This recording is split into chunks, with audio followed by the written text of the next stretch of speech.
آج جس موضوع کو ہم نے چوز کیا ہے وہ آج کے دور کا اور حالات حاضرہ کے حوالے سے بہت اہم ٹاپک ہے، اور اسلام میں اور اسلام کے ریلیٹڈ بہت سی چیزوں پر جو بحث ہوتی ہے تو اس میں اس چیز کا ذکر ضرور آتا ہے۔ تو آج جو ہم نے چیز جس پر ہم نے تھوڑی سی جس کا محاسبہ کہہ لیں، جس کا ہم نے تھوڑا سا یہ کہہ لیں دیکھنا ہے، وہ ٹاپک ہے کہ صوفی کسے کہتے ہیں، ولی کسے کہتے ہیں، یا تصوف کیا ہے، اور تصوف میں اور اسلام کے ساتھ اس کی کیا لنک بنتا ہے، اور اسلام اور تصوف کا آپس میں ربط کیا ہے یا رابطہ کیا ہے۔ تو اس ٹاپک کو سٹارٹ کرنے سے پہلے میں ایک آیہ مبارکہ سے سٹارٹ کروں گا کہ بے شک اور بڑی تحقیق کے ساتھ کہا گیا، خبردار بے شک میرے اولیاء اللہ ان کو نہ کوئی خوف ہے اور نہ ہی کوئی غم ہے۔ تو جس سے ایک نقطہ بنیادی پتہ چلتا ہے کہ اللہ تعالیٰ کے قریب جو کچھ لوگ ہیں ان کو واقعی ہی کسی قسم کا خوف یا ڈر نہیں ہوتا۔ آج اگر ایک بات بڑی عام معاشرے میں سننے میں آتی ہے کہ صوفیاء کے پاس یا اولیاء کے پاس جانا ہے، جانا چاہیے نہیں جانا چاہیے، ایک بڑا کویسچن ریز کیا جاتا ہے۔ تو اس کویسچن کو تھوڑا سا ہم دیکھنے کی کوشش کریں گے کہ یہ واقعی ہی کوئی ایسی چیز ہے جو کہ اسلام کے ریلیٹڈ ہے، یا پھر جس طرح آج نعرے شروع ہو گئے ہیں کہ یہ شرک ہے اور یہ شرک کے بڑے بڑے ٹائٹل دیے جاتے ہیں، یہ واقعی وہ ہے کہ نہیں۔ ایک چیز یاد رکھیے گا، سب سے پہلے سنت رسول صلی اللہ علیہ وآلہ وسلم کے دو اجزاء ہیں، سنت کے دو اجزاء ہیں، ایک ہے شریعت اور ایک ہے طریقت۔ عمومی طور پر جو عام طور پر ہم کام کرتے ہیں، عملی طور پر جو کام کرتے ہیں وہ کام شریعت کے تابع آتا ہے۔ طریقت کو عمومی طور پر اکثر لوگ اگنور کر جاتے ہیں۔ جو اہل طریقت کی رستہ یا منزل ہے وہ اہل طریقت کا منزل یا رستہ صوفیاء کا رستہ ہے۔ تو اس چیز کو ڈیفائن کرنے سے پہلے تھوڑا سا ورڈ صوفی کو دیکھتے ہیں۔ اگر ورڈ صوفی کو دیکھیں تو آپ کو پتہ چلتا ہے، جس کو انگلش میں مسٹک کہا جاتا ہے، ٹھیک ہے۔ صوفی کے معنی لیے جاتے ہیں جو صاف ہو، جو صاف کر دے، جس کا ظاہر اور باطن صاف ہو، ایسے بندے کو صوفی کہا جاتا ہے۔ تو تصوف اصل میں وہ علم طریقت ہے، یا جس کو علم حقیقت بھی کہا گیا ہے، وہ انسان کے اندر کو، انسان کے باطن کو صاف کرنے کا جو علم ہے، اس علم کا نام تصوف ہے۔ یعنی کہ آپ یہ کہہ سکتے ہیں دوسرے الفاظ میں، تزکیہ نفس کرنے کا مطلب یا تزکیہ نفس کرنے کی جو پریکٹس، جو عمل ہے، اس کا نام تصوف ہے۔ آج کل اس چیز کو اگر آپ دیکھتے ہیں تو زیادہ تر فورس کیا جاتا ہے، وہ جس طرح میں نے بتایا سنت کے دو پہلو ہیں، ایک ہے طریقت، ایک ہے شریعت۔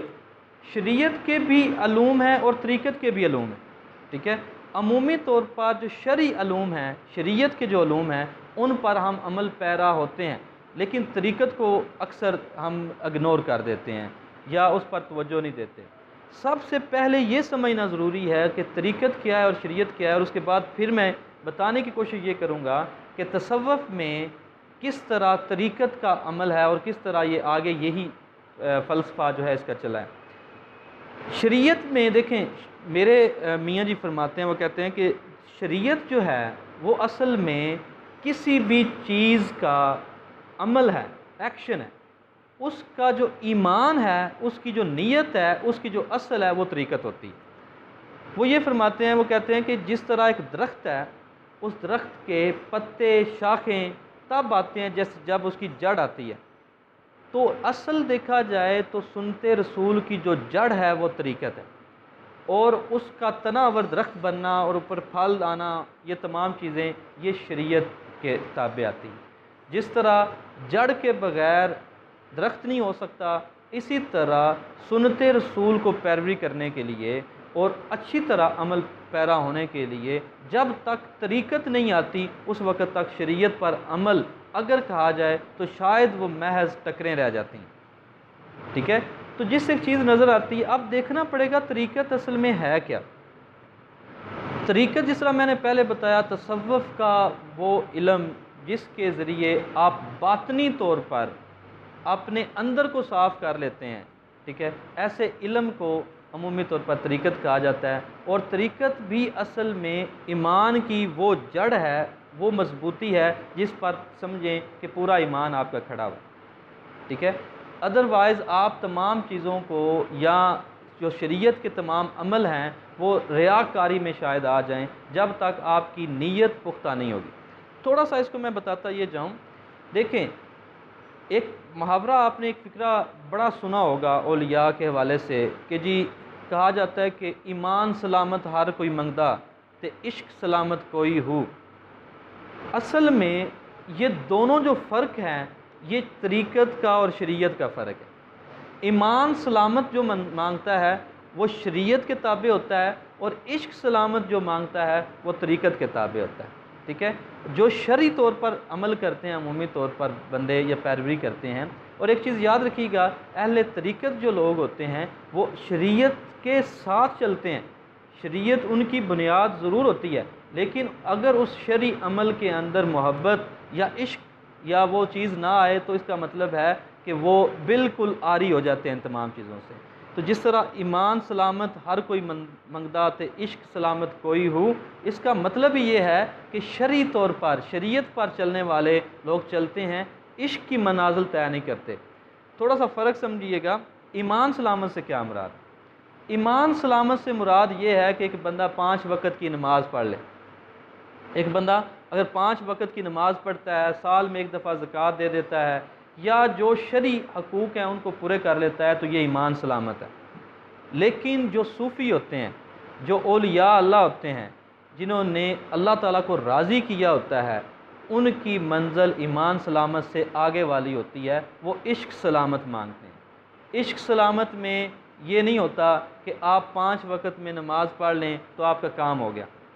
آپ نے ایک دفعہ سال میں زکوٰۃ دے دی، آپ کا کام ہو گیا۔ ایک بندہ آپ کے پاس آتا ہے بعد میں، کہہ کہ جی میری ہیلپ کریں، میری مدد کریں، تو آپ کہیں کہ جی میرے اس سال کی میں نے زکوٰۃ دے دیا، میں تمہیں کچھ نہیں دے سکتا، میں شرعی طور پر پابند نہیں ہوں، تو ایسا بندہ علم طریقت سے یا تصوف سے دور ہوتا ہے۔ وہ کس چیز کی منزل کی طرف ہوتے ہیں؟ عشق سلامت کی۔ اور عشق سلامت یہ ہوتا ہے، وہ کہتے ہیں کہ جو دم غافل سو دم کافر، سن مرشد اے پڑھایا ہو۔ تو بات یہ ہے کہ ان کو کی منزل یا ان کا عشق یہ ہوتا ہے کہ اللہ تعالیٰ کو یا اللہ تعالیٰ یا محبوب خدا سے جتنی غفلت ہو جائے گی، جتنے آپ غافل ہو جائیں گے، اتنا ہی وہ لمحے کافر ہو جائیں گے۔ اس کا مطلب یہ ہوا کہ ایمان سلامت مانگنا شرعی طور پر 5 وقت کے سجدے ادا کر دینا ہے۔ عشق سلامت کا مطلب یہ ہے کہ ہر لمحہ اپنے خدا کو یاد کرنا اور خدا کے محبوبین کو یاد کرنا۔ تو جو صوفی ہوتے ہیں، جو اولیاء ہوتے ہیں، ان کا مقصد اور منزل عشق سلامت مانگنا ہوتا ہے، اور عشق سلامت کی جو منزل ہوتی ہے یہی طریقت کی اور یہی تصوف کی منزل ہوتی ہے۔ تو ایک بڑا کامن، جس طرح میں نے پہلے کویسچن اٹھایا کہ کہا جاتا ہے کہ صوفیاء کے پاس یا اولیاء یا درگاہوں کے پاس جا کے کیا کرنا ہے، کیا ہمیں ضرورت ہے، یہ ایک بڑا امپورٹنٹ نقطہ ذرا سمجھتے جائیے گا۔ ہر ایک چیز کو سمجھنے کے لیے کسی استاد کی ضرورت ہوتی ہے۔ آپ یہاں پڑھنے کے لیے آتے ہیں تو آپ کسی استاد سے پڑھتے ہیں، وہ جو استاد ہوتا ہے وہ آپ کا اصل میں اس تجربہ سے گزر چکا ہوتا ہے، اور آپ کی انگلی پکڑ کے آپ کو رستہ دکھاتا ہے کہ اس رستے آپ اس طرح آسانی سے چل سکتے ہیں، بھٹکیں گے نہیں، فیل نہیں ہوں گے۔ تو جس طرح دنیاوی مقصد کے لیے کامیابی میں آپ کو ضرورت ہوتی ہے کسی استاد کی، اسی طرح تصوف کے سلاسل میں، تصوف کی منازل میں، اس کے سفر کے لیے بھی آپ کو جس چیز کی ضرورت ہوتی ہے وہ کسی بھی کامل ولی کی یا کسی صوفی کی جو صحبت وہ ضروری ہوتی ہے۔ وہ آپ کو اس چیز کی طرف، علم حقیقت کی طرف لے کر چلتے ہیں، اور الٹیمیٹلی آپ کا باطن جو ہے وہ پاکیزہ یا تزکیہ نفس ہو جاتا ہے، جو کہ اصل میں صوفی کی پہچان ہے، کہ جس کا نفس پاک ہوتا ہے، جس کا باطن پاک ہوتا ہے، اور جو دنیا سے بے غرض ہو کے صرف ایک رب کو اور اس کے محبوبین ہیں جو اس کے پیارے ہیں ان کو راضی کر رہا ہوتا ہے، ٹھیک ہے۔ تو اس لحاظ سے، اور دوسرا اگر نقطہ اگر آپ دیکھا جائے، دیکھیں کچھ واقعات ایسے ہیں، اگر ہم یہ کہیں کہ آپ صلی اللہ علیہ وآلہ وسلم نے جب واقعہ معراج ہوا تو اللہ تعالیٰ کو آپ نے جا کے وہاں دیکھا، ٹھیک ہے، اور اگر احادیث کی دیکھتے ہیں نا، الفاظ اس طرح ہیں کہ حکم ہے کہ میرے قریب آ جاؤ، اور قریب اور قریب، پتہ نہیں کتنے قریب ہوئے ہوں گے۔ تو اب انہوں نے جا کے دیکھا اس ہستی کو اور آ کے ہمیں یہ بتایا کہ وہ ہستی اس طرح کی ہے، یہ ہے، ٹھیک ہے۔ اور پھر کہا گیا، احادیث میں ہی آتا ہے کہ جس نے آپ صلی اللہ علیہ وسلم کو دیکھ لیا اس نے خدا کو دیکھ لیا، ٹھیک ہے، جس سے یہ نظر آتا ہے کہ جس نے اللہ تعالیٰ کو دیکھا ہے، اس ہستی کو آپ دیکھتے ہیں تو اللہ تعالیٰ کی رضات، اللہ تعالیٰ کی مرضی اور اس کی خوشنودی حاصل ہو جاتی ہے، ٹھیک ہے، اور آپ کو پتہ چل جاتا ہے کہ ایک ٹینجیبل چیز نہیں ہے، ایک ابسٹریکٹ چیز نہیں ہے، ٹینجیبل فارم میں آ جاتی ہے۔ اسی طرح اگر کسی جو یہ اولیاء ہوتے ہیں، یہ جو صوفیاء ہوتے ہیں، یہ اصل میں صاحب حضوری ہوتے ہیں۔ صاحب حضوری سے مراد یہ ہے کہ ان کو اکثر اوقات ظاہر طور پر یا کسی طریقے سے بھی حاضری، کچھ شخصیات، کچھ ہستیاں ان کو نظر آ رہی ہوتی ہیں جو ان کو ہر لحاظ سے گائیڈ کرتے ہیں، رہنمائی کرتے ہیں۔ تو صاحب حضور ہونے کی وجہ سے یہ آپ کو وہ چیزیں بتا دیتے ہیں جو ایک علم والا بندہ نہیں بتاتا۔ تو یہ آپ کے وہ منازل، وہ رستے جو تزکیہ نفس کی طرف آپ کا اگر سفر ہوگا تو وہ آپ کو لے کر جاتے ہیں۔ اس لحاظ سے رغبت ان کی، صحبت ان کی بہت ضروری ہے۔ اور یہ چیز، اچھا ایک بڑی عجیب و غریب بات میرے میاں جی فرماتے ہیں، وہ کہتے ہیں کہ دنیا کی تمام طرح کی ڈگریز لینے کے لیے، تمام طرح کی ڈگریز لینے کے لیے کالج، یونیورسٹی کوالیفیکیشن ہوتی ہے، کتابیں اتنی پڑھیں، یہ پڑھیں، وہ پڑھیں، اور اس کے لیے پھر اگر MBBS ڈاکٹر ہے بندہ، جب تک وہ ڈاکٹریٹ کی ڈگری نہیں لیتا وہ پریکٹس نہیں کر سکتا۔ لیکن یہ ایک واحد رستہ ہے جو اللہ تعالیٰ نے جس کے لیے ایک صرف چیز رکھ دی، نہ کتابیں، نہ علم، نہ کوئی اور چیز، صرف ایک چیز رکھ دی ہے، وہ ہے اللہ تعالیٰ کے محبوب الہی آپ صلی اللہ علیہ وسلم کی محبت۔ اگر ایک منزل، یعنی کہ یہ چیز جس بندے نے اپنا لی، وہ آٹومیٹیکلی اس رستے کی طرف چلنا شروع ہو جائے گا۔ نہ اس کے لیے ڈگری چاہیے، نہ اس کے لیے تعلیم چاہیے۔ اور مزے کی بات یہ ہے کہ کہا جاتا ہے کہ جو صوفیاء ہوتے ہیں اہل علم ہوتے ہیں، کہا جاتا ہے کہ جو اہل علم ہیں، اگر یہ صوفی اہل علم، پہلے علم ان کو نہ ہو تو جب ان پر یہ چیز ولایت یا اس طرح کی چیزیں یا خوشنودی، جب اللہ تعالیٰ کی رضات میں جب یہ آ جاتے ہیں، اس کے بعد ان کو علم سکھا دیا جاتا ہے، ٹھیک ہے، اگر علم نہ بھی ہو تو جس سے ایک بڑی واضح چیز نظر آئی کہ دنیاوی چیزوں کے لیے ڈگریز لینے کے لیے آپ کو تمام طرح کے کورسز پڑھنے پڑتے ہیں۔ اس کا ایک ہی کورس ہے، اللہ کے محبوب کو راضی کر لیں، اس کے پیاروں کو راضی کر لیں، تو آپ کو یہ منزل ولایت کی طرف چلنا یا اس منزل کو حاصل کرنا آپ کے لیے آسان ہو جائے۔ کوئی ڈگری، کوئی اور طریقہ کار یا کوئی اور اس میں ضرورت نہیں ہے۔ واصف صاحب کہتے ہیں، وہ ڈیفائن کرتے ہوئے کہ ولی کس کو کہا جاتا ہے، وہ کہتے ہیں کہ ولی کی منزل بے ضرر سے ہو کے منافع بخش ہو جانے تک ہوتی ہے۔ اس کی ابتدا بے ضرر ہونا اور اس کی انتہا منافع بخش ہو جانا۔ تو جو کہا جاتا ہے ولایت یا جو صوفی ہوتے ہیں، ان کا سب سے بڑا مقصد اور آخری منزل ہوتی ہی خدمت خلق ہے۔ وہ اللہ اور اللہ کی جو مخلوق ہیں اس کے ساتھ محبت جو ہے اس کو پھیلاتے جاتے ہیں، ٹھیک ہے۔ اور یاد رکھیے گا یہ بھی چیز کہ جیسے جیسے یہ منازل طے ہوتی ہیں تصوف کی، ٹھیک ہے، ویسے ویسے آپ کے جو آپ کے یہ کہہ لیں جسم کے دو حصے ہیں، ایک روح ہے اور ایک جسم ہے، باڈی ہے، یعنی انسان کے، جیسے جیسے آپ روحانی، کیونکہ ان کو کہا جاتا ہے مسٹیسزم، اسپرچویلٹی، اسپرٹس کا کام، جیسے جیسے آپ روحانی یا تصوف کی منازل طے کرتے جاتے ہیں، آپ میں لطافت بڑھتی جاتی ہے۔ کثافت علامت ہوتی ہے گناہوں کی، لطافت علامت ہوتی ہے نیکیوں کی۔ جیسے جیسے آپ اس منزل کی طرف رواں دواں ہوتے ہیں، لطافت بڑھتی ہے، اور جب لطیف ہوتا جاتا ہے انسان تو انسان کے اوپر بہت سی چیزیں عیاں ہو جاتی ہیں۔ اور یہ ایک بات کہی جاتی ہے کہ کائنات جو ہے اس کے ایک انسانی آنکھ کے آگے 40 پردے ہوتے ہیں، 10 پردے بشری، 10 پردے کائناتی، 10 ازلی، 10 ابدی۔ یہ جو 40 پردے ہیں،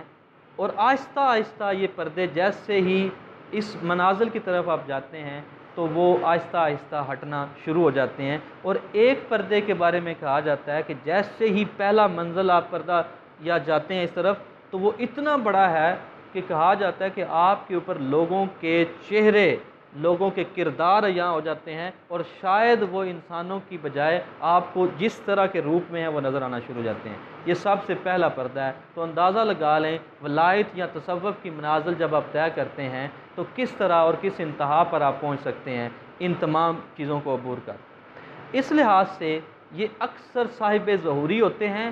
اور صاحب حال ہوتے ہیں، صاحب علم ہوتے ہیں، صاحب نظر ہوتے ہیں۔ اس لیے کہا جاتا ہے کہ بڑوں کی محفل میں زبان کو اور اولیاء کی محفل میں دل کو سنبھال کے بیٹھیں، کیونکہ وہ دلوں کو پڑھنے والے ہوتے ہیں، وہ اہل نظر ہوتے ہیں، وہ دیکھ کے بتا دیتے ہیں کہ ان کا کیا معاملہ اور کیا ان کا حال ہے۔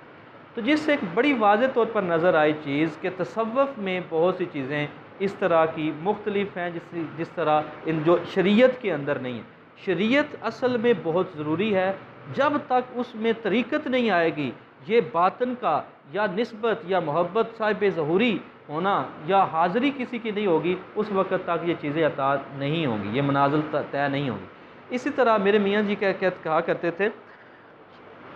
کہ انسان کے جو جس کو آپ سینسز کہتے ہیں، انسان کی 5 سینسز نہیں ہیں، وہ کہتے ہیں کہ 45 سینسز ہیں۔ ہر سینس کی 9 قسمیں، 9 اس کی کائنڈز ہیں، ہر سینس میں 9 اقسام ہوتی ہیں، ٹھیک ہے، درجہ بندی ہے اس کی۔ تو جو اس چیز کا جو ہم علم لیتے ہیں، جو بشری علم ہے ہمارے اوپر یا دنیاوی علم ہے، وہ آپ صرف 5 سینسز سے لیتے ہیں۔ یہ جو اولیاء کے رستے ہوتے ہیں، یہ تصوف کے جو رستے ہوتے ہیں، یہ مناظر اور یہ رستے جب جیسے جیسے طے کرتے جاتے ہیں، ان کے اوپر یہ پردے ہٹتے جاتے ہیں، تو ان سینسز سے ہٹ کے بھی وہ علم لے لیتے ہیں جس سے وہ دنیا کو اور معاشرے کو گائیڈ کرتے ہیں۔ اور ایک اور چیز بڑی واضح یاد رکھیے گا کہ کہا جاتا ہے کہ لوگ جس طرح کویسچن اٹھاتے ہیں کہ یہ شرک ہے اس طرح کرنا یا جانا، اسلام میں بڑے واضح طور پر یہ چیزیں موجود ہیں۔ تصوف کا جو پہلا گروپ کہا جاتا ہے وہ صحابہ صفا تھے۔ صحابہ صفا ان صحابہ کو کہا جاتا ہے جس سے ہی یہ آگے تصوف کا سلسلہ یا صوفی کا سلسلہ نکلا۔ کہا جاتا ہے کہ یہ وہ گروپ تھا صحابہ کا، وہ جماعت تھی صحابہ کی، جنہوں نے ترک دنیا کر کے صرف رضا الہی کے لیے اپنے ایمان کی تکمیل کے لیے، اپنے باطن کی تکمیل کے لیے، تزکیے کے لیے دنیا کو ترک کر دیا تھا اور اس منزل کی طرف چلنا شروع کر دیا تھا۔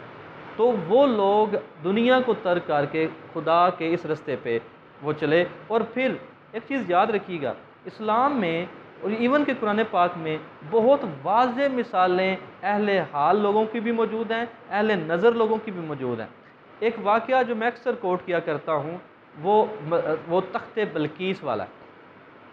آصف بن برخیہ جو کہ ایک پیغمبر تھے حضرت سلیمان علیہ السلام کے دور میں، جب کہا گیا کہ جی بلقیس کا تخت لے کر آنا ہے، تو وہ تخت جو لے کر آنے والے تھے وہ آصف بن برخیہ تھے۔ اور اگر کہا جائے تو وہ نبی نہیں تھے، وہ رسول نہیں تھے، وہ پیغمبر نہیں تھے، وہ ایک ولی اللہ تھے اور اہل نظر اور اہل حال تھے، ٹھیک ہے۔ اور جو اہل نظر اور اہل حال ہوتے ہیں لازمی نہیں، دیکھیں حضرت سلیمان خود چاہتے تو وہ خود بھی چیزیں لے کر آ سکتے تھے، دکھانا مقصود یہ تھا کہ جنہوں نے اللہ کو راضی کیا ہوتا ہے اور اللہ تعالیٰ ان پر راضی ہو جاتا ہے، وہ جس نے وہ کہتا ہے کہ جو میرا ذکر کرتا ہے میں اس کا ذکر کروا دیتا ہوں، ٹھیک ہے۔ تو ان کا ذکر کروانے کے لیے قرآن پاک میں اب دیکھیں پورا واقعہ ہے یہ تخت بلقیس کا، جس سے یہ نظر آتا ہے کہ ایسے نظر۔ اچھا اب تھوڑا سا نقطہ اگر آپ دیکھیں، وہ کہا جاتا ہے کہ وہ جو تخت ہے اتنا لمبا اور اتنا چوڑا تھا اور 7 دروازوں کے اندر بند، وہاں سے اس کو ود ان بلنک آف آئی ایک جگہ سے دوسری جگہ پر لے کر آنا یہ بہت معنی رکھتا ہے۔ ٹھیک ہے، آج کی سائنس اس کو نہیں پروف کر سکتی۔ ٹیلی پورٹیشن کے حوالے سے کچھ ورک شروع ہوا ہے، لیکن ابھی تک اس پر کوئی ورک پراپرلی سائنس نہیں دے سکی، لیکن یہ چیزیں اسی ٹیلی پورٹیشن میں ہی آتی ہیں۔ ٹھیک ہے، آپ کس طرح وہ آ گئی، یہ بھی ان لوگوں کی ریاضت کی وجہ سے آئی ہیں جنہوں نے خدا کو راضی کیا ہوا ہے، اور ان منازل سے، ان تمام پردوں سے اپنے آپ کو آگے کیا ہوا ہے۔ اور ایک اور واقعہ اسلام کا قرآن پاک میں ہی میں آپ کو بتاتا جاؤں تاکہ آپ کو پتہ چل جائے کہ اہل حال کس طرح ہیں اور کس طرح ہوتے ہیں، کیونکہ ایک دور کے اندر ایک نبی آتا ہے، اس دور میں دوسرا نبی جب آئے ہو بھی، موجود بھی ہو، تو نبوت کا ان کا ابھی وہ کہہ لیں کہ سلسلہ شروع نہیں ہوتا، جس طرح حضرت ہارون اور حضرت موسیٰ کا دور۔ حضرت موسیٰ علیہ السلام کے دور میں انہوں نے جب کہا کہ جی مجھ سے بھی زیادہ کوئی ہے جو علم رکھنے والا ہے، بڑے لاڈلے اور بڑے پیارے نبی ہیں اللہ تعالیٰ کے، تو اللہ تعالیٰ نے کہا کہ ایک مچھلی دی گئی، یہ قرآن پاک میں واقعہ ہے، اگر تفسیر میں آپ جائیں گے تو مچھلی دی گئی، اور انہوں نے کہا کہ یہ لے کر دریا کے کنارے جاؤ، جس جگہ پہ یہ مچھلی زندہ ہو کے پانی میں گر جائے اس جگہ سے، سمندر سے، اس رستے سے رستہ کراس کرنا ہے، دوسری سمت میں چلے جانا ہے، وہاں آپ کو کوئی بزرگ ملیں گے، ایک انسان ملے گا، ان سے پھر آپ، مطلب یہ حکم ہوا ہمیں۔ تو کہا جاتا ہے جب وہ وہاں گئے، تو میں مختصراً کر رہا ہوں واقعہ کو، تو وہ وہاں جب پہنچے تو ان کی ملاقات حضرت خضر علیہ السلام سے ہوئی۔ اب ایک طرف نبی ہیں اور ان پر کتاب بھی نازل ہوئی، ٹھیک ہے، کتاب بھی رکھتے ہیں، اور تمام چیزیں انہوں نے وہ نبوت کے، اور اتنے لاڈلے اور اتنے پیارے ہیں، اس کے باوجود دوسری طرف ایک ایسے انسان، یا ایسے کہہ لیں کہ اہل حال یا اہل نظر انسان تھے جو کہ حضرت خضر علیہ السلام تھے، ان کا علم کا موازنہ جو ہے وہ بڑا واضح اس میں نظر آتا ہے کہ جب وہ کشتی پہ گئے، پہلے تو کشتی کو انہوں نے سوراخ کر دیا اور ڈبو دیا، ٹھیک ہے۔ حضرت موسیٰ علیہ السلام سے جب وہ چلے تو انہوں نے یہ کہا تھا کہ آپ نے مجھ سے سوال نہیں کرنے، ٹھیک ہے، میں جو کرتا جا رہا ہوں مجھے وہ کرنے دینا ہے، ٹھیک ہے، سوال نہیں کرنے مجھ سے۔ تو خیر پھر جب پہلا واقعہ آیا تو کشتی کو ڈبو دیا، اس کے بعد ایک آگے جاتے ہوئے ایک بچے کو انہوں نے مار دیا، انہوں نے پوچھا کہ موسیٰ نے پوچھا کہ آپ نے یہ کیوں کیا ہے؟ انہوں نے کہا تھا میں نے کہا تھا کہ سوال نہیں کرنا، اور پھر ایک گری ہوئی کہیں جگہ پراپرٹی تھی، وہاں دیوار کھڑی کر دی، ٹھیک ہے، تعمیر کر دی دیوار۔ تو وہ کہتے ہیں کہ آپ بتائیں آپ اس طرح سارے کام کر رہے ہیں تو کیوں کر رہے ہیں؟ تو پھر انہوں نے یہ واقعہ کہا کہ اس کے بعد آگے ہماری منازل جدا جدا ہیں، تمہارا رستہ اور ہے، میرا رستہ اور ہے، ٹھیک ہے، لیکن پیچھے والی چیزیں میں تمہیں بتا دیتا ہوں کہ کیا کیا ہیں۔ تو انہوں نے بتایا کہ ایک کشتی میں نے اس لیے ڈبوئی ہے کہ حاکم وقت نے کشتیاں پکڑ رہا ہے، تو یہ غریب بندہ تھا، ٹھیک ہے، جس کو میں نے اس لیے ڈبو دیا کہ جب وہ چلا جائے گا، دیکھے گا کشتی خراب ہے تو لے کر نہیں جائے گا، تو یہ ٹھیک کر کے اپنے روزی روٹی کر سکتا ہے۔ اور بندے کو، اس لڑکے کو اس لیے مارا تو وہ والدین کا نافرمان تھا، اس لیے میں نے قتل کیا۔ اور تیسرا، دیوار اس لیے میں نے کھڑی کی تھی کہ اس کے نیچے خزانہ تھا، اس کے نیچے خزانہ تھا دبا ہوا جو یتیم بچوں کا تھا، دیوار میں نے کھڑی کر دیا تاکہ جب وہ بڑے ہوں گے تو دیوار کسی طریقے سے جب مسخ کی جائے گی وہ نیچے سے اپنا خزانہ لے لیں گے اور اپنے پیسوں کو، وہ جو جس کی امانت ہے اس کے پاس چلی جائے گی۔ اب دیکھ لیں، ایک طرف ایک دور کا ولی ہے، اہل حال ہے، اور ایک طرف اس کا مطلب یہ کبھی نہ سمجھیے گا، نعوذ باللہ اللہ معاف کرے، کہ نبوت کا مطلب وہ درجہ نیچے ہے، کبھی بھی قطعاً نہیں ہو سکتا، کیونکہ نبی پیدائشی ہوتا ہے، نبوت پیدائشی ہوتی ہے، اور نبی پر اس لیے واصف صاحب کہتے ہیں نبی کی تحقیق نہیں ہو سکتی، کسی بھی نبی کی تحقیق نہیں کر سکتے، ولی کی تحقیق ہو سکتی ہے، ٹھیک ہے، ولی کی تحقیق کریں، دیکھیں، پرکھیں، پھر اس کے بعد اس پر عمل پیرا ہوں ان کے احکامات پر، ٹھیک ہے۔ تو بات اصل میں یہ ہے کہ وہ ایک اہل حال سے جب ان کا موازنہ ہوا تو دیکھیں کتنا علم، وہ ایسے بندے ہوتے ہیں جنہوں نے خدا کو راضی کیا ہوتا ہے، اور جب خدا راضی ہو جاتا ہے تو پھر وہ، میں اکثر شعر سناتا ہوں کہ رانجھا رانجھا کر دینی میں آپ پہ رانجھا ہوئی، تو پھر بات یہ ہے کہ پھر وہ کن اور فیکون خدا کیا دیتا ہے ان کے کن کے اوپر، ٹھیک ہے۔ بہلول دانا کا بڑی دفعہ واقعات کئی کوٹ کیے گئے ہیں جس میں نظر آتا ہے، تو اس طرح خیر اس کے اور بھی بڑے واقعات ہیں جو اولیاء کے اور تصوف کے، صوفیاء کے ہمیں ملتے ہیں، لیکن تھوڑی سی چیزیں میں اور مزید بتاتا جاؤں۔ صوفی کے بارے میں جو کہا جاتا ہے نا، ولایت یا تصوف کے رستے کی طرف چلنے کا کوئی خاص ڈگری یا کوئی خاص رستہ نہیں ہے، اس کا رستہ جس طرح میں نے پہلے بتایا ہے کہ اللہ کے پیاروں کو پیار کرنا سے، ٹھیک ہے، جو سادات ہیں اگر ان سے نسبت ہو اور ان سے لگن ہو اور ان کی نسبت کے ساتھ اگر آپ یہ حاصل کرنا چاہتے ہیں تو یہ منازل آپ کے طے ہوتے ہیں۔ اور یاد رکھیے گا یہ تزکیہ نفس ہے، انسان کو پاک کرتا ہے۔ صوفی کے لیے آج، اور یہ بھی ایک بڑا واضح طور پر آپ کو اسلامک ہسٹری میں نظر آئے گا کہ صوفی جس دور میں رہا ہے، اکثر اس دور کے عالم یا عالم دین اور جو حکمران ہیں، حکمران وقت ہیں، وہ اس کے مخالف رہے ہیں۔ اور صوفی کا ایک اور میں بتاتا جاؤں، صوفی کا کام کیا ہوتا ہے تصوف کے حوالے سے۔ یہ واصف صاحب یہ بھی کہتے ہیں، وہ کہتے ہیں صوفی کا کام ہوتا ہے معاشرے میں بنی ہوئی جو گھٹن ہوتی ہے، مذہبی گھٹن ہوتی ہے، اس کو ختم کر کے وہاں وینٹیلیشن کا کام کرتے ہیں۔ اس گھٹن کے خاتمے کا سبب بنتا ہے ایک جو ولی ہے، جو صوفی ہے، ٹھیک ہے، کیونکہ اس کا مقصد ہی یہ ہوتا ہے کہ معاشرے کو وہ چیزیں دکھائے، وہ بتا سکے جو اصل میں ان کی اصل ہے، ان کی بنیاد ہے، ٹھیک ہے۔ تو صوفی کا کام اس سے یہ نظر آتا ہے کہ اسلام کو دکھانا، لیکن اسلام کو جدید تقاضوں کے مطابق بنانا ہوتا ہے۔ اسی طرح صوفی کے، تصوف کے یا اولیاء کے مختلف مدارج ہوتے ہیں اور ان کی اقسام ہوتی ہیں، ٹھیک ہے۔ کچھ صاحب حال ہوتے ہیں، کچھ صاحب سلوک ہوتے ہیں، کچھ مجذوب ہوتے ہیں، کچھ قطب ہوتے ہیں، کچھ ابدال ہوتے ہیں، تو کچھ غوث ہوتے ہیں، ٹھیک ہے۔ یہ مختلف درجے ہیں جو اولیاء کے ہوتے ہیں، اور یہ پھر وہ جس طرح، اور پھر کچھ لوگوں کو، کچھ اولیاء کو، کچھ صوفیاء کو حکم ہوتا ہے تبلیغ کا، کچھ خاموش ہوتے ہیں۔ اور عمومی طور پر جیسے ہی ان کا ادراک ہو جاتا ہے، اپنے نفس کو، اپنے آپ کو، اپنے باطن کو جان لیتے ہیں، تو پھر اس کے بعد وہ ان تمام چیزوں سے عمومی طور پر دنیا کے علم سے خاموش ہو جاتے ہیں۔ لیکن کچھ صوفیاء کو پھر اللہ تعالیٰ کے حکم سے، اولیاء جو ہیں وہ پھر اس کی تفصیل بھی بیان کرتے ہیں اور ایکسپلین کرتے ہیں۔ یہ آپ کو بہت سے صوفیاء جو ہیں وہ نظر آتے ہیں۔ تصوف کی ایک ڈیفینیشن حضرت داتا گنج بخش جو ہیں انہوں نے فرمائی ہے۔ وہ کہتے ہیں کہ تصوف جو ہے وہ بیسیکلی التصوف حسن الخلقی، جو تصوف ہے وہ حسن اخلاق کا نام ہے۔ تصوف کی بہت سی ڈیفینیشن ہے، ٹھیک ہے، لیکن وہ کہتے ہیں حسن خلق کا نام ہے۔ اور حسن اخلاق میں انہوں نے کشف المحجوب کے اندر اپنی کتاب میں فرمایا ہے کہ حسن اخلاق کے دو درجے ہیں، ایک خدا کے ساتھ اس کا درجہ، اور دوسرا انسانوں کے ساتھ۔ خدا کے ساتھ یہ ہے خدا کی چیزوں کو، ریاضت کو، منزلوں کو، اس کے احکامات کو ماننا، ان کی تمام اس کی حکم عدولی نہ کرنا۔ اسی طرح حسن اخلاق جو انسان کے ساتھ ہے، صرف زبان نہیں ہے۔ وہ کہتے ہیں کہ تصوف کیا ہے، حسن اخلاق کا نام صرف انسان کا انسان سے بات چیت کر لینا یہ حسن نہیں ہے، ٹھیک ہے، یہ اخلاق نہیں ہے۔ اخلاق وہ کہتے ہیں ہر ایک چیز میں ہے۔ آنکھ کا اخلاق ہے، آپ کے ہاتھوں کا اخلاق ہے، پاؤں کا اخلاق ہے، جس طرح ہر چیز کا اچھے طریقے سے ورک کرنا اور پراپرلی دوسرے، جس سے کسی کو نقصان نہ پہنچے، یہ حسن اخلاق میں آتا ہے، ٹھیک ہے۔ اسی طرح حضرت جنید بغدادی جو کہ اپنے دور کے بہت بڑے ولی رہے ہیں، وہ کہتے ہیں تصوف کی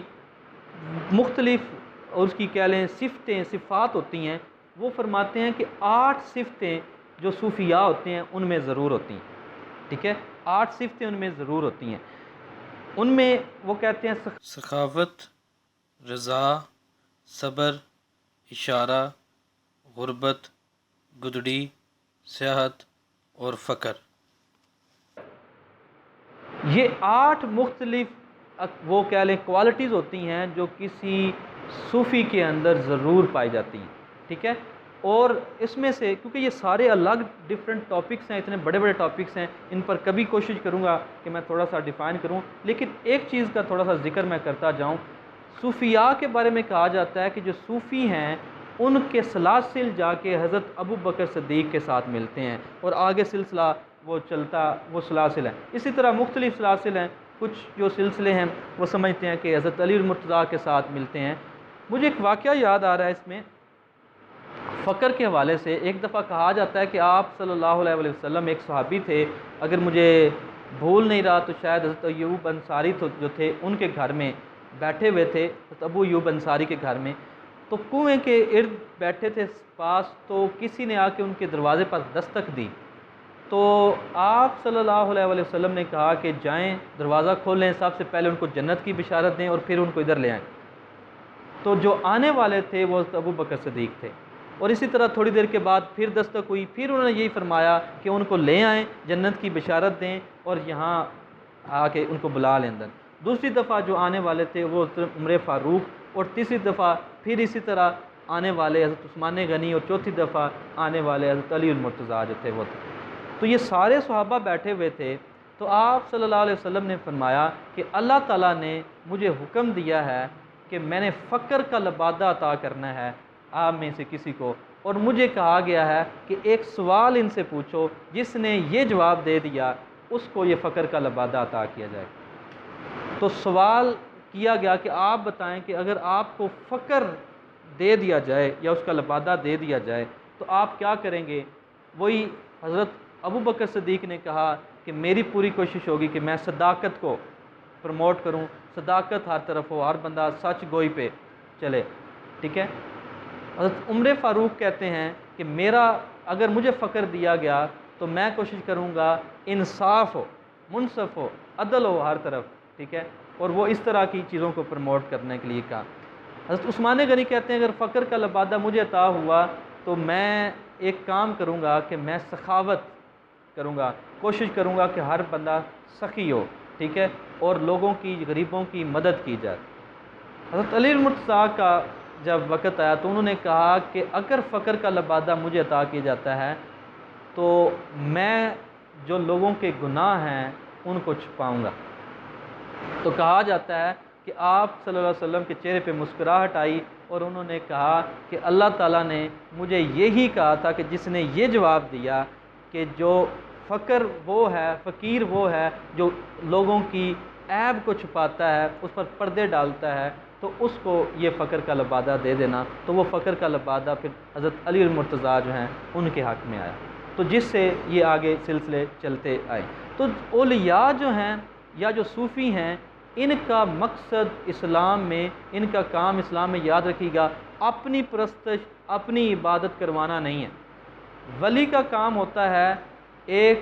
بندے کا ہاتھ پکڑ کے اس کو رستہ دکھا دینا، اس منزل کی طرف دکھا دینا جو منازل اس نے طے کی ہوتی ہیں، تاکہ قربت آ جائے۔ اور یاد رکھیے گا میرے میاں جی فرماتے ہیں کہ اللہ تعالیٰ وہ یہ اتنا صاحب حال ہو جاتے ہیں، کہتے جب میں شروع میں ان منازل میں چلنا شروع ہوا تو مجھے ایک منتھ کا روٹین بتا دی جاتی تھی، ایک منتھ کی، کہ ایک منتھ میں تمہارے پاس یہ بندہ آنا ہے، اس نے یہ پوچھنا ہے اور اس کا یہ جواب دینا ہے، ٹھیک ہے۔ اس کے بعد آہستہ آہستہ جیسے وہ کہتے ہیں یہ چیزیں طے ہوتی گئیں، ہفتہ وار ہو گئیں، اور پھر آخر کار اسی لمحے میں،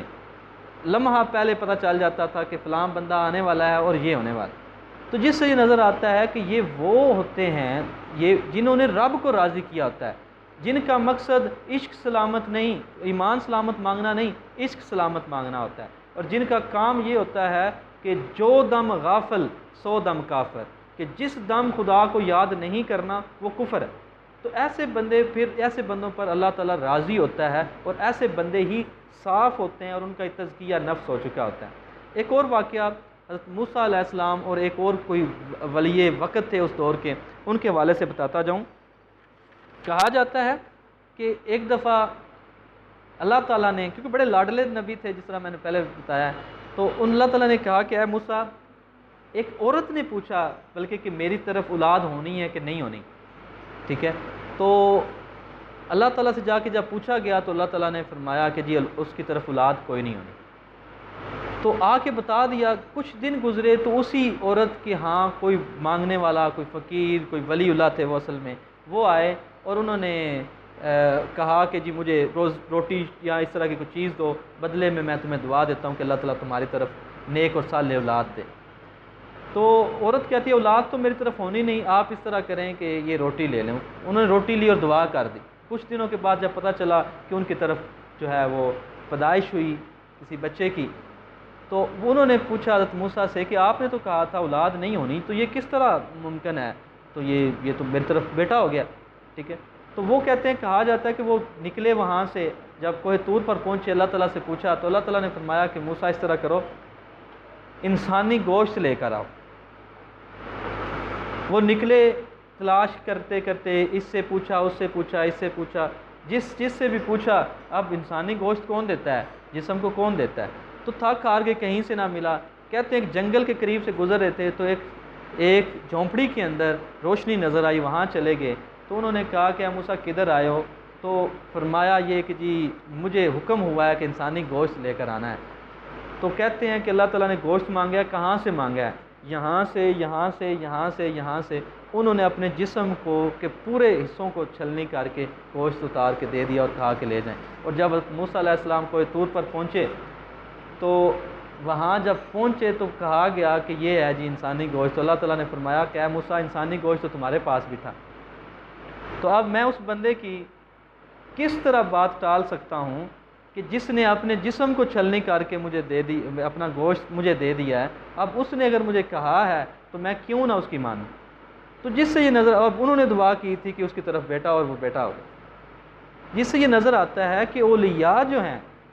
یہ اللہ تعالیٰ کے برگزیدہ بندے ہیں، اور جس طرح الحمد شریف میں آتا ہے کہ وہ بندے ہیں جن پر انعام ہوتا ہے، یہ انعام یافتہ ہیں۔ تو ان کا مقصد کبھی کسی صورت میں اسلام کو نقصان پہنچانا نہیں ہے، یہ شرک کے گڑھ نہیں ہے، یہ یاد رکھیے گا۔ لوگ جو ان کے ساتھ ٹائٹل لگا دیتے ہیں کہ یہ شرک ہے اور اس طرح کی چیزیں، یہ قطعاً نہیں ہے۔ ان کا کام ہی یہ بتانا ہوتا ہے کہ حقیقت کیا ہے، حقیقی علم کیا ہے، باطن کا علم کیا ہے، اور اس چیز کو کس طرح آپ نے تزکیہ کرنا ہے، صاف کرنا ہے اور پاک کرنا ہے۔ اگر یہ دور، اگر دیکھیں سب کانٹیننٹ میں اگر آپ کہتے ہیں تو بہت سے تمام چیزیں جہاں جو پہنچی ہیں وہ اولیاء کی وجہ سے پہنچی ہیں۔ اسلام کا دار و مدار اگر اس خطہ ارض پر ہے تو اس کی سب سے بڑی مثال یا سب سے بڑی کاوشیں ان اولیاء نے دیں، ٹھیک ہے؟ تو جس سے نظر آتا ہے کہ انہوں نے تبلیغ کی ہے، انہوں نے شرک نہیں پھیلایا، ٹھیک ہے؟ اور بھی اس کے علاوہ بہت سے واقعات دیکھیں نا، جس طرح میں نے پہلے بتایا کہ یہ جو اولیاء ہوتے ہیں ان کا مقصد صرف یہ بتانا ہوتا ہے کہ زندگی، جس طرح اللہ تعالیٰ کہتا ہے کہ میں نے جنوں انس کو پیدا کیا اپنی عبادت کے لیے، ان کو بتا دینا کہ یہ جو لوگ ہیں اپنے مقصد کو کس طرح حاصل کریں، ٹھیک ہے؟ تو وہ اکثر بات کی جاتی ہے زندگی آمد برائے بندگی، زندگی آمد برائے بندگی، زندگی بے بندگی شرمندگی۔ تو ان کا مقصد یہی ہوتا ہے کہ لوگوں کو یہ بتانا کہ بندگی کے بغیر، اب بندہ کا میں نے ڈیفینیشن پہلے ہی بتائی تھی، کسی کا غلام ہو جانا، جب غلام ہو جاتے ہیں، تابع ہو جاتے ہیں، پھر اپنا حکم کوئی نہیں رہتا، اپنی مرضی رضا کوئی نہیں رہتی۔ انہوں نے اپنی رضا کو ختم کر لیا ہوتا ہے، اپنی میں کو مار لیا ہوتا ہے، اپنے نفس کو مار کے خدا کو حاصل کر لیا ہوتا ہے، اور ان کے اندر جس طرح پھر میں نے بتایا کہ ان کے مدارج آتے ہیں، اہل حال ہوتے ہیں،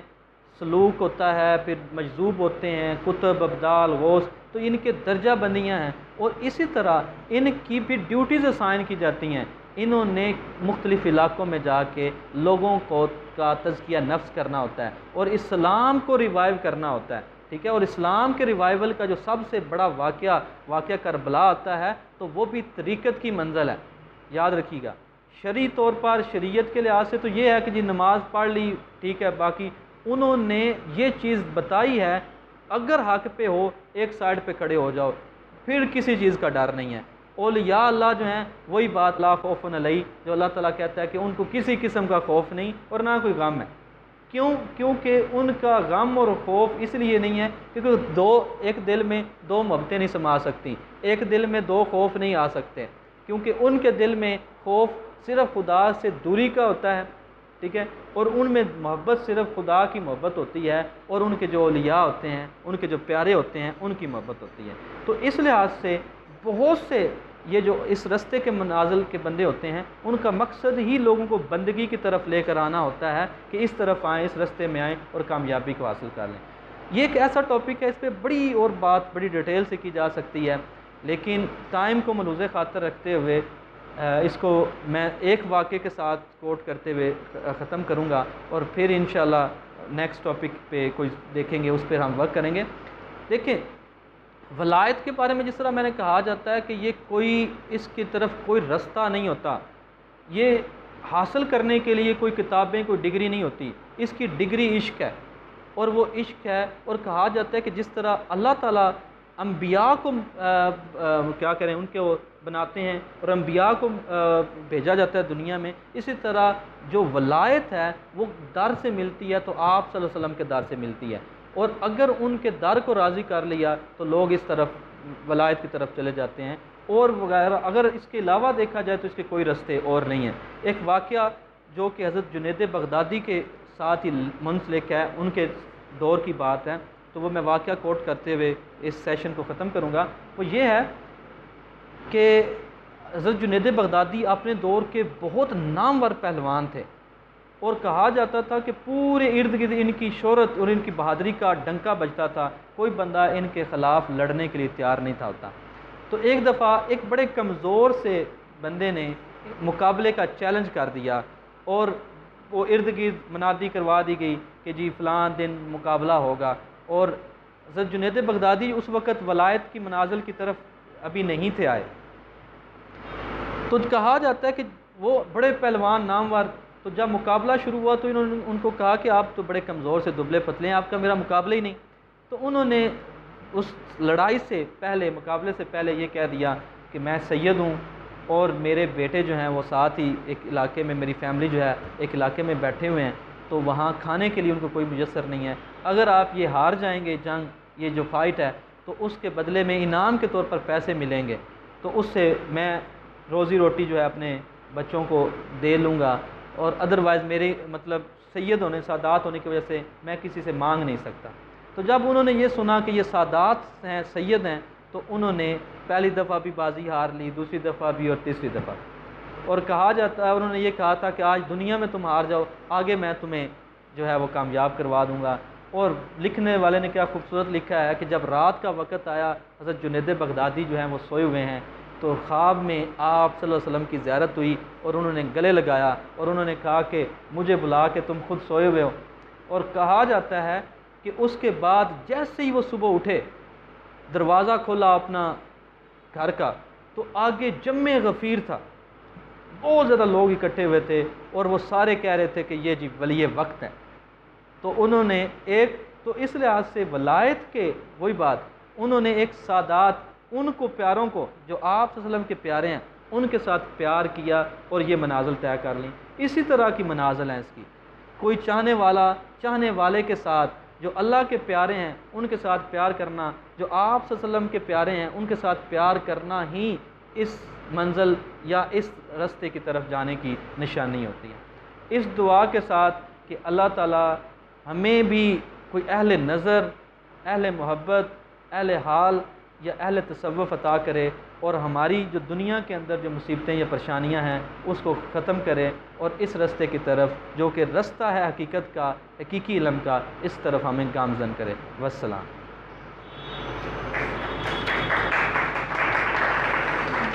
جی کسی نے کوئی چیز پوچھنی ہو؟